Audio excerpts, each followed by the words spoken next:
Welcome trainees. मैं Sunil Kumar from रचना विशेष विद्यालय जौनपुर।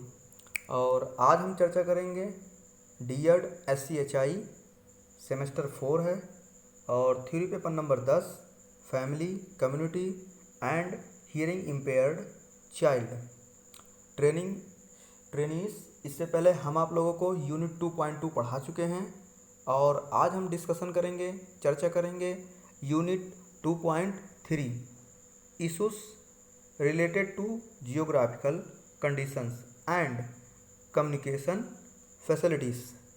ठीक है। Geographical condition, educational status.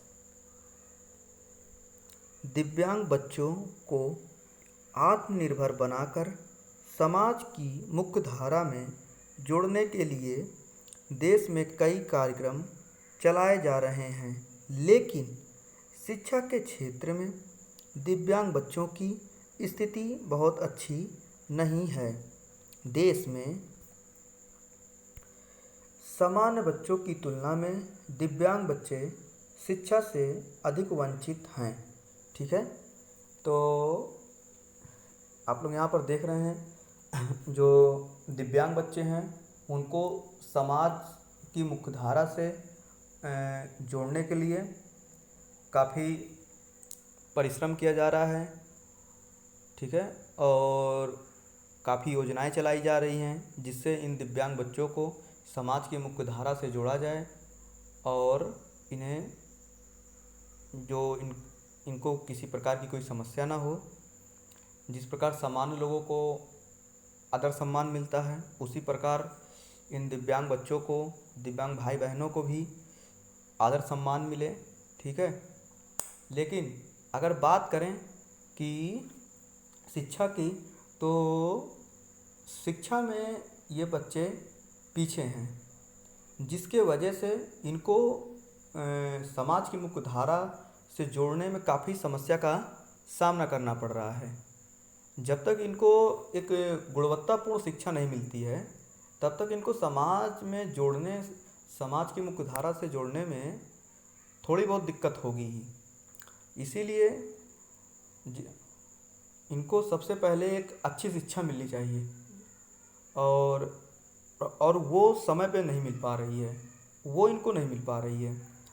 और जब तक वो नहीं सही होगा, जब तक इनको एक अच्छी शिक्षा नहीं मिलेगी तब तक ये समाज की मुख्य धारा से जुड़ ही नहीं पाएंगे, क्योंकि ये इनको तो अभी अपने राइट्स के बारे में ही नहीं पता है।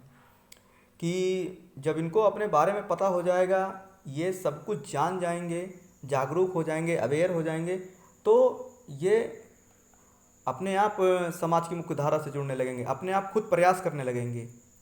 लोगों को इनको सहारा देना होगा, इतना मेहनत नहीं करना होगा। लेकिन जब तक शिक्षा इनको अच्छी तरीके से शिक्षित नहीं किया जाता है तब तक समाज की मुख्य धारा से जोड़ने में काफ़ी परेशानी होगी। ठीक है। तो इसीलिए और इनको जो दिव्यांग बच्चे हैं, ये सामान्य बच्चों की अकॉर्डिंग अगर देखा जाए तो शिक्षा में ये काफ़ी पीछे हैं, क्योंकि जो सामान्य बच्चे होते हैं वो समय के हिसाब से उनका जो सब कुछ होता है, डेवलपमेंट, सीखना, वो सब समय के अकॉर्डिंग होता है। लेकिन जो दिव्यांग बच्चा है उसका जो विकास होता है, सीखना होता है, वो सब लेट से होता है। इसके वजह से ये बच्चे जो हैं ये मतलब काफ़ी लेट में इनका सब कुछ शुरू होता है। और सामान्य बच्चा जो है वो समय से ही सब कुछ उसका चालू हो जाता है। ठीक है। इसीलिए इन बच्चों का जो तुलनात्मक अध्ययन किया जाता, इन सामान्य बच्चे और अक्षम बच्चों का जो तुलना किया जाता है उसमें देखा जाता है कि विकलांग बच्चे जो हैं एजुकेशन में पीछे हैं सामान्य बच्चों के अकॉर्डिंग। तो सामान्य बच्चों के अकॉर्डिंग तो पीछे हो ही जाएंगे, क्योंकि उनका जो विकास है वो देरी से हो रहा है। तो जाहिर सी बात है कि उनका जो सीखने का समय है, जो सीखने की उम्र है, उसमें देरी होगी ही होगी। ठीक है। तो अगर इनको एक सही शिक्षा मिलती है, उचित शिक्षा मिलती है, तो इनको किसी प्रकार की उतनी दिक्कत नहीं होगी जितनी वर्तमान में दिव्यांग बच्चों को समस्या का सामना करना पड़ रहा है। कुछ समय पहले यूनेस्को द्वारा जारी की गई एक रिपोर्ट में यह बात सामने आई है।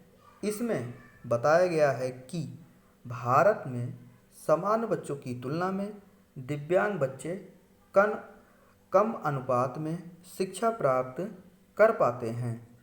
भारत में दिव्यांग बच्चों की संख्या 78,64,636 है। यह संख्या देश में कुल बच्चों की 1:70% है।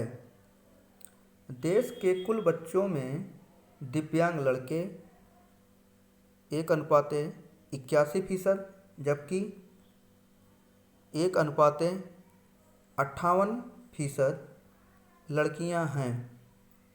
रिपोर्ट में सामने आया है कि 5 साल की आयु वर्ग के 3,68,697 दिव्यांग बच्चों में केवल 27% शिक्षा प्राप्त कर रहे हैं।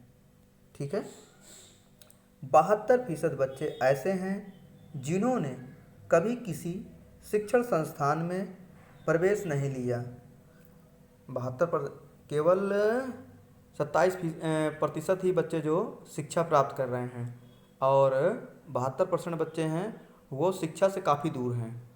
उन्होंने उनका तो एडमिशन ही नहीं हुआ है। तो जब इतने भारी मात्रा में, इतने भारी संख्या में जब बच्चों को एजुकेशन नहीं मिल पाएगा तो जाहिर सी बात है कि उनका जो विकास है वो देरी से होगा। तो परसेंटेज को देखते हुए यहाँ पर सबसे ज़रूरी बात यह है कि इनको जितना ज़्यादा से ज़्यादा हो सके इनको अवेयर किया जाए और इनको शिक्षा प्रदान की जाए, जिससे जो समाज की विकलांगों को, दिव्यांगों को जो समाज की मुख्यधारा से जोड़ने का कार्यक्रम चल रहा है उसको सफल बनाया जा सके। वहीं 1% दिव्यांग बच्चे ऐसे हैं जिन्होंने कुछ समय तक शिक्षा प्राप्त की, लेकिन किन्हीं कारणों से इन दिव्यांग बच्चों को अपनी शिक्षा बीच में ही छोड़ना पड़ा। ठीक है, 1% जो बच्चे हैं उन्होंने अपनी पढ़ाई बीच में छोड़ी है, तो उसका कई रीज़न हो सकता है। जो विद्यालय है, विद्यालय आने जाने में समस्या हो सकती है, परिवार की आर्थिक स्थिति की भी समस्या हो सकती है, कारण हो सकता है, और विद्यालय में उसके अकॉर्डिंग जो दिव्यांग बच्चा है उसके अकॉर्डिंग शिक्षा से संबंधित उसके व्यवस्था है कि नहीं है, ये भी कारण हो सकता है। तो अगर ये सब समस्याएं दूर होती हैं तो जो 1% बच्चे हैं उन्होंने पढ़ाई को बीच में छोड़ा है तो छोड़ने की नौबत नहीं आएगी। ठीक है, तो यहाँ पर 3-4 कारण हम आपको बताए हैं, तो इनमें से कोई भी हो सकता है। ठीक है, और ज़्यादातर दिव्यांग बच्चे गांव में ही पाए जाते हैं, तो गांव में जो है सुविधाओं का अभाव होता ही है। इसके वजह से ये बच्चे जो हैं अपनी पढ़ाई बीच में छोड़े होंगे। ठीक है, एक रिपोर्ट में 5 से 19 आयु वर्ग के दिव्यांग बच्चों के आंकड़े भी एकत्र किए गए हैं। इसमें बताया गया है कि इस आयु वर्ग के 61% दिव्यांग बच्चे शिक्षा प्राप्त कर रहे हैं, जबकि भारत देश में कुल बच्चों के शिक्षा प्राप्त करने की दर 71% से कम है। ठीक है, इस आयु वर्ग में 27% विद्यार्थी ऐसे हैं जो कभी भी किसी शैक्षणिक संस्थान में नहीं गए। वहीं इस आयु वर्ग में देश में कुल बच्चों में 17% बच्चे ऐसे हैं जो शिक्षा से दूर हैं। 5 वर्ष तक के दिव्यांग बच्चे। पॉइंट 1, 27% बच्चे शैक्षणिक संस्थान में दाखिला लिए। ठीक है, 27% बच्चे ऐसे हैं जिन्होंने विद्यालय में एडमिशन कराया। 71.5% बच्चे कभी कोई शैक्षणिक संस्थान में नहीं गए। 1.5% दिव्यांग बच्चों ने कुछ शिक्षा हासिल की लेकिन किन्हीं कारणों से अधूरी छोड़ दी। 5 वर्ष तक के दिव्यांग स्थिति, कुल संख्या, लड़के लड़कियां। शैक्षणिक संस्थान में दाखिला लिया, कुल बच्चों की संख्या है 99,259। ठीक है, कुल टोटल संख्या है 99,259। लड़कों की संख्या है 54,521 और लड़कियों की संख्या है 44,738। कुछ बच्चे कुछ शिक्षा प्राप्त की है, कुछ बच्चे जो हैं उन्होंने शिक्षा प्राप्त की है। टोटल संख्या है 5,472। उसमें लड़कों की संख्या है 3,030 और लड़कियों की संख्या है 2,442। कभी स्कूल नहीं गए। टोटल संख्या 2,63,966 और इसमें से लड़के हैं 1,46,319 और लड़कियों की संख्या है 1,17,647। ठीक है, 5 वर्ष तक के कुल दिव्यांग बच्चे, जो 5 वर्ष तक के जो दिव्यांग बच्चे उनका टोटल है 3,68,697। उसमें लड़के हैं 2,03,870। ठीक है, 2,03,870 और लड़कियों की संख्या है 1,64,697 है।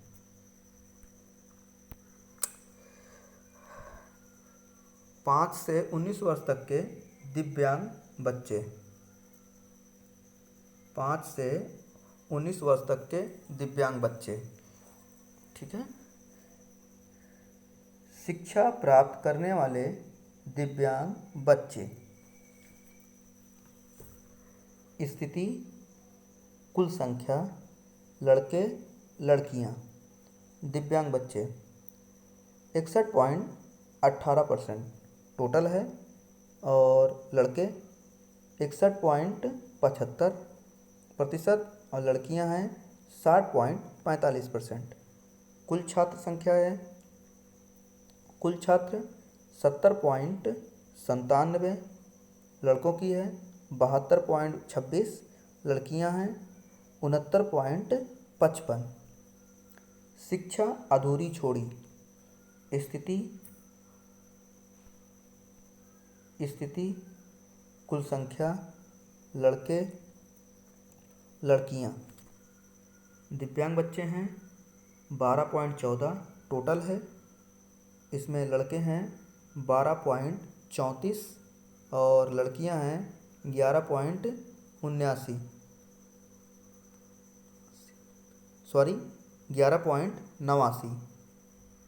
कुल छात्र हैं 11.82।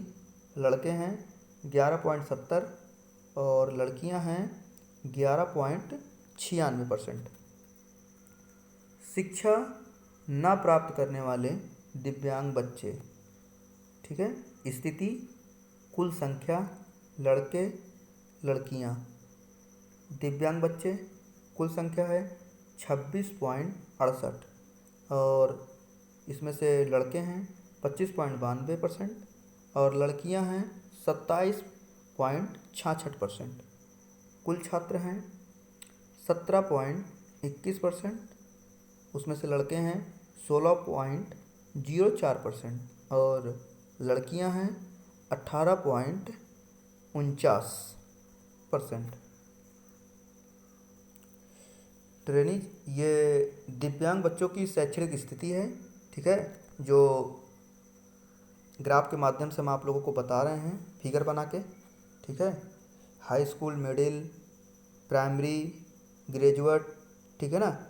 ये सारा सब कुछ कितने परसेंट बच्चे प्राइमरी में, हाई स्कूल में, ग्रेजुएट में, मिडिल में कितने बच्चे शिक्षा नहीं प्राप्त कर पाए हैं, ठीक है। ये सारा हम आपको इस जो ग्राफ बनाए हैं, जो फिगर बना है, इसमें इसके माध्यम से हम आपको बताएंगे।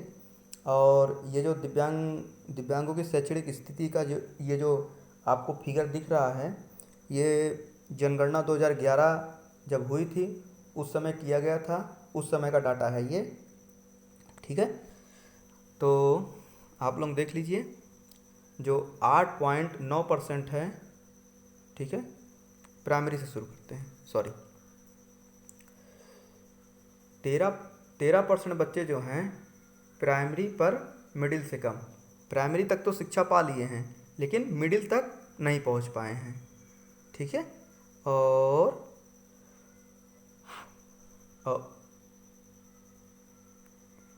सॉरी, ऊपर से शुरू करते हैं।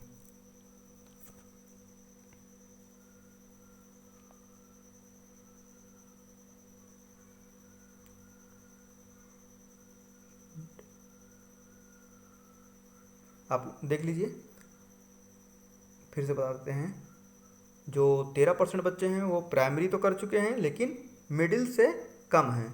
और इसके बाद आप लोग यहाँ पर देख लीजिए, 45.1% जो बच्चे हैं वो निरक्षर हैं, ठीक है ना, उनको एजुकेशन नहीं मिल पाया है। और 4.4% बच्चे ऐसे हैं जो ग्रेजुएट से ज़्यादा हैं। और 8.9% बच्चे ऐसे हैं मिडिल पर 10वीं से कम है, मिडिल तक तो पहुंच गए हैं लेकिन किन्हीं कारणों से वो हाई स्कूल नहीं कर पाए हैं, ठीक है। 10.4% साक्षर हैं पर प्राइमरी से कम, साक्षर हैं, पढ़े लिखे हैं थोड़ा बहुत, लेकिन प्राइमरी तक वो नहीं कंप्लीट कर पाए हैं किन्हीं कारणों से। और 12.6% बच्चे जो हैं 10वीं पर ग्रेजुएट से कम, जो 12.6% बच्चे हैं उन्होंने 10 कर लिया है लेकिन ग्रेजुएट के अंदर ही हैं, ग्रेजुएट नहीं कर पाए हैं, ठीक है। ये जो जनगणना है ये जनगणना 2011 का डाटा है, उसके उस समय जो डाटा निकाला गया तो उसका ये रिकॉर्ड है जो हम आप लोगों को फिगर के माध्यम से समझा रहे हैं, ठीक है।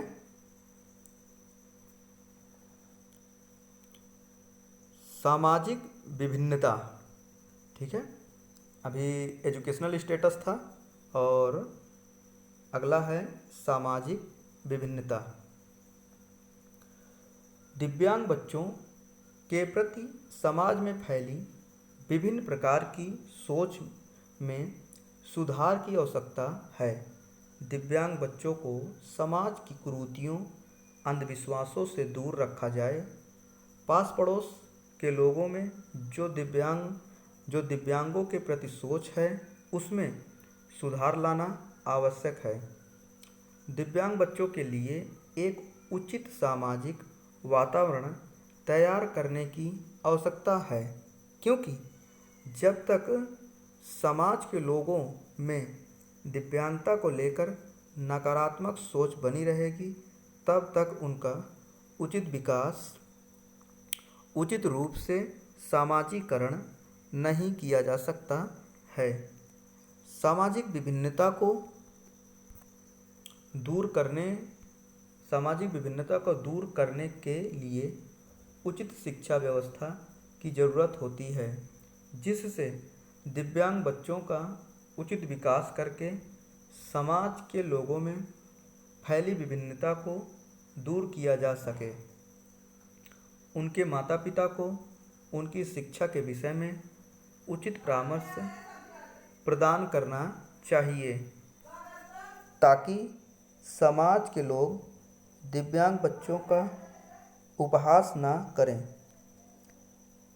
दिव्यांग लोग अपनी दिव्यांगता के कारण शिक्षा प्राप्त करने में समस्या का सामना करते हैं और कुछ दिव्यांग ऐसे हैं जो शिक्षा से बिल्कुल दूर हैं, जिसके कारण समाज के लोग जिसके कारण समाज के लोगों में दिव्यांगों के प्रति सामा दिव्यांगों के प्रति सामाजिक विभिन्नता पाई जाती है।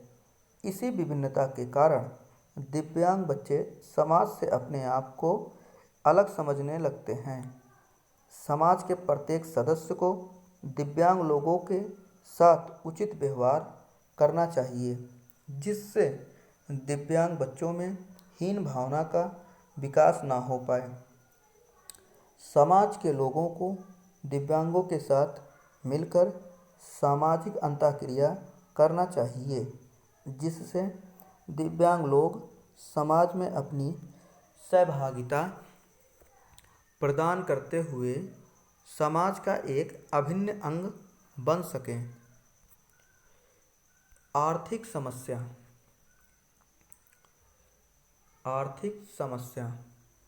परिवार की आर्थिक स्थिति का प्रभाव बच्चे के विकास को प्रभावित करता है। यदि परिवार की आर्थिक स्थिति अच्छी है तो बच्चे को गुणवत्तापूर्ण शिक्षा मिलती है। ज़्यादातर दिव्यांग गांव में पाए जाते हैं और गांव में दिव्यांग बच्चों को आर्थिक समस्या का सामना करना पड़ता है। दिव्यांग बच्चों के माता पिता की आर्थिक स्थिति अच्छी न होने के कारण शिक्षा एवं अन्य सुविधाओं को प्राप्त करने में कठिनाई होती है। जिस घर में दिव्यांग बच्चे होते हैं, सबसे अधिक पैसा उनके इलाज में खर्च हो जाता है, जिससे परिवार के सभी सदस्यों को आर्थिक समस्या का सामना करना पड़ता है। आर्थिक समस्या के कारण दिव्यांग बच्चों की शिक्षा व्यवस्था में बाधा उत्पन्न हो जाती है। शिक्षा के अभाव में दिव्यांग बच्चों का संपूर्ण विकास नहीं हो पाता है। आर्थिक समस्या के कारण दिव्यांग बच्चे विभिन्न प्रकार की सुविधाओं से वंचित रह जाते हैं। ठीक है, तो जो आर्थिक समस्या है वहाँ पर दिव्यांगों को समस्या का सामना करना पड़ता है। अगर उनके परिवार की आर्थिक समस्या कमज़ोर है तो उनको वो सारी सुविधाएं नहीं मिल पाएंगी जो उनको ज़रूरत है, क्योंकि उनकी सुविधाओं के बीच में जो बाधा हो रही है वो आर्थिक समस्या है। ठीक है, तो इसीलिए अगर परिवार की, चाहे दिव्यांग बच्चा हो चाहे सामान्य बच्चा हो, अगर घर की आर्थिक स्थिति सही होती है तो उसको आगे ले जाया जा सकता है, तो उसको अच्छे तरीके से शिक्षित किया जा सकता है। अगर सामान्य बच्चा ही है, अगर परिवार की आर्थिक स्थिति नहीं सही है तो भी उसको शिक्षा प्राप्त करने में समस्या का सामना करना पड़ सकता है, जिस प्रकार दिव्यांग बच्चों को समस्या का सामना करना होता है। ठीक है, उनको आर्थिक समस्या के साथ साथ चलने फिरने का, आने जाने का, सुविधाओं का, इन सारी समस्याओं का सामना करना पड़ता है, जिसके वजह से उनको अच्छी शिक्षा नहीं मिल पाती है।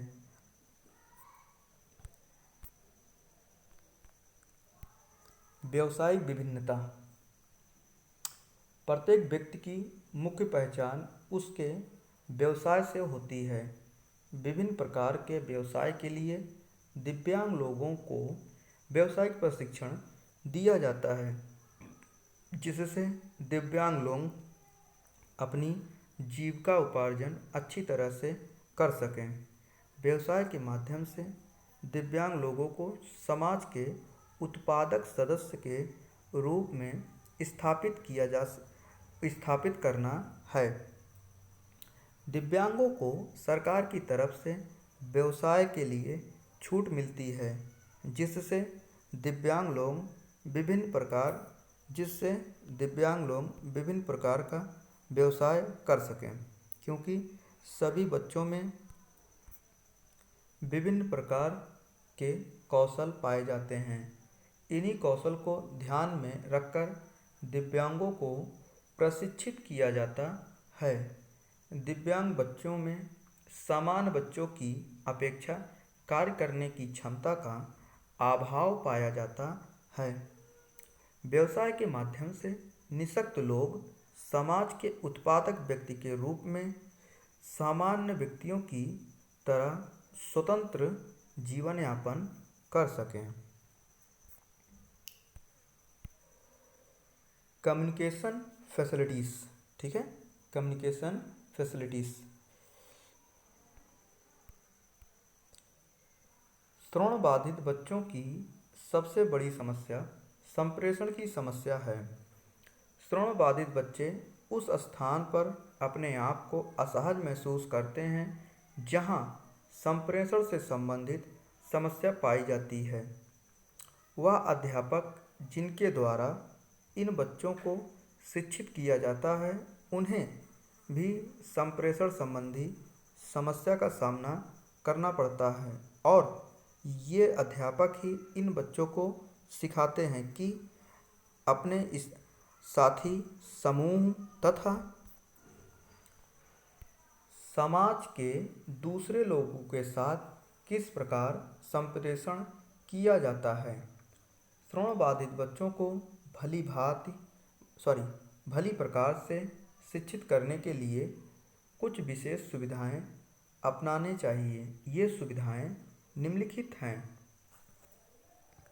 चिन्ह भाषा, ओष्ठ पठन, संकेत भाषा, फिंगर स्पेलिंग, संपूर्ण संप्रेषण, प्रवर्धक।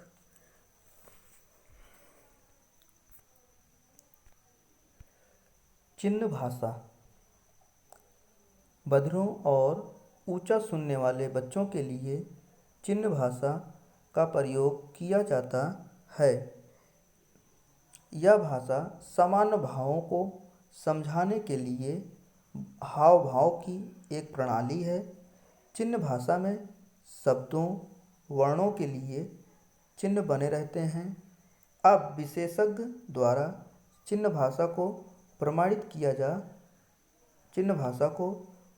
किया जा रहा है ताकि यह भाषा अधिकतर स्कूलों में बोली जा सके तथा साथ ही साथ इसका प्रयोग सामान्य बातचीत एवं टेलीफोन में किया जा सके। कक्षा में पढ़ाते समय अध्यापक को चिन्ह भाषा का प्रयोग अधिक से अधिक करना चाहिए। ओष्ठ पठन। ओष्ठ पठन में बच्चों को ओठों के हिलने और गति के आधार पर वर्णों और शब्दों को पढ़ने की शिक्षा दी जाती है। इस विधि में कुछ कमियां भी हैं। उदाहरण के लिए कुछ ध्वनियों को उच्चारित करते समय ओठ लगभग समान गति से हिलते हैं, जैसे पा, बा, मा अथवा या रा आदि। इसमें बच्चे का ध्यान भी विभाजित हो जाता है क्योंकि वह आधा ध्यान ओठों की गति पर और आधा ध्यान कही गई बातों पर केंद्रित करता है।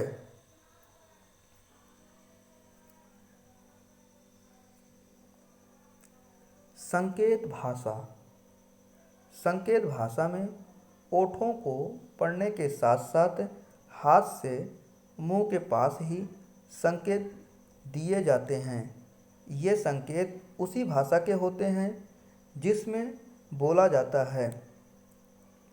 संकेत भाषा के अनेकों लाभ हैं। इससे बच्चे आसानी से सुनने वाले लोगों के साथ संप्रेषण कर सकता है। प्रभावशाली ओष्ठ पठन और संकेत भाषा के लिए छोटे छोटे वाक्यों को धीरे धीरे और स्पष्ट बोलना चाहिए। ठीक है, संकेत भाषा जो है उसका इस्तेमाल करते समय थोड़ा स्लो मोशन में करना चाहिए, जिससे और जो ओठ हैं, जो शब्द हैं, उसको स्लो मोशन में बोलना चाहिए ताकि बच्चे उसको पढ़ सकें और जो आप साइन कर रहे हैं, ठीक है ना, जो आप इशारे के माध्यम से समझाना चाहते हैं, साइन के माध्यम से समझाना चाहते हैं, उसको बच्चे अच्छे तरीके से समझ सकें। Finger spelling. फिंगर स्पेलिंग के अंतर्गत हवा में उंगलियों द्वारा आकृतियाँ बनाकर लिखा जाता है, ठीक है। उंगलियों के माध्यम से जो फिगर बनाया जाता है, ठीक है ना, उसको बनाकर फिगर के फिगर बनाकर उसमें वर्ड्स लिखे जाते हैं और उसको जो बच्चे हैं वो समझते हैं। इसमें वो शब्द जिनके लिए कोई संकेत या चिन्ह नहीं होते हैं, जैसे किसी व्यक्ति का नाम लिखा जाता है, ठीक है, तो इसमें किसी व्यक्ति का नाम, स्थान का नाम, किसी व्यक्ति का नाम लिखा जा रहा है तो वहाँ पर उस व्यक्ति का कोई साइन नहीं है, ठीक है ना, तो इसीलिए बस वहाँ पर फिगर बना के ही ऐसा उंगलियों के माध्यम से उन बच्चों को बताया जाता है ये उनका नाम है, ठीक। इसमें अक्षरों को उंगलियों की स्थिति का प्रयोग करके समझाना होता है। फिंगर स्पेलिंग को संकेत या चिन्ह भाषा की अपेक्षा समझना कठिन होता है, क्योंकि यह अधिक एकाग्रता द्वारा ही सीखी जा सकती है। संपूर्ण संप्रेषण। संपूर्ण संप्रेषण, इसको टोटल कम्युनिकेशन भी कह सकते हैं, ठीक है। यह नवीन विधि हाल ही में विकसित हुई है। इस विधि में चिन्ह भाषा, संकेत भाषा, ओष्ठ पठन, फिंगर स्पेलिंग, मौखिक संप्रेषण एवं ध्वनि प्रशिक्षण आदि सभी विधियों तथा साधनों का मिश्रण कर दिया जाता है। संपूर्ण संप्रेषण विधि विभिन्न स्कूलों में अधिक लोकप्रिय हो रही है। संपूर्ण संप्रेषण विधि का प्रत्यय पहली बार रॉय होलकम्ब ने दिया था और श्रवण बाधित बच्चों के लिए शिक्षण तकनीक के रूप में इसका प्रयोग 1960 से किया जा रहा है। प्रवर्धक। संप्रेषण के लिए ध्वनि प्रवर्धक यंत्रों का प्रयोग किया जाता है। यह केवल उन बच्चों के लिए उपयुक्त है जो ऊंचा सुनते हैं। जो बच्चे बधिर हैं उनके लिए यह उपयुक्त नहीं है। संप्रेषण की इन विधियों या प्रकारों का प्रयोग इस बात पर निर्भर करता है कि बच्चे का श्रवण दोष कितना है, किन परिस्थितियों में रह रहा है। इन बच्चों की कक्षा में कुर्सी समान बच्चों से ऊंची होनी चाहिए, जिससे श्रवण बाधित बच्चे अध्यापक के साथ संप्रेषण कर सकें, ठीक है। प्रवर्धक यंत्र उन बच्चों के लिए है जिनमें थोड़ी बहुत सुनने की क्षमता बची हो। उन बच्चों के लिए नहीं है जो टोटल मतलब पूर्ण रूप से ही नहीं सुन पाते हैं, ठीक है ना। ट्रेनिस ये 2.3 यहाँ पे समाप्त हुआ और इस यूनिट से रिलेटेड हम आप लोगों को 3 प्रश्न दे रहे हैं जिसका उत्तर आप लोगों को ग्रुप में भेजना है, जिससे हम आप लोगों का मूल्यांकन कर सकें, ठीक है। पहला प्रश्न, संपूर्ण संप्रेषण क्या है, चर्चा कीजिए। संपूर्ण संप्रेषण क्या है, चर्चा कीजिए। दूसरा, ओष्ठ पठन क्या है, चर्चा कीजिए। और तीसरा है भौगोलिक स्थिति क्या है, चर्चा कीजिए। आपको भौगोलिक स्थिति बताना है, ओष्ठ पठन क्या है उसको बताना है, संपूर्ण संप्रेषण क्या है उसको भी आपको बताना है। ये तीनों प्रश्न आपको लिखकर असाइनमेंट के रूप में ग्रुप में भेजना है, जिससे हम आप लोगों का इवैल्यूएशन कर सकें। धन्यवाद।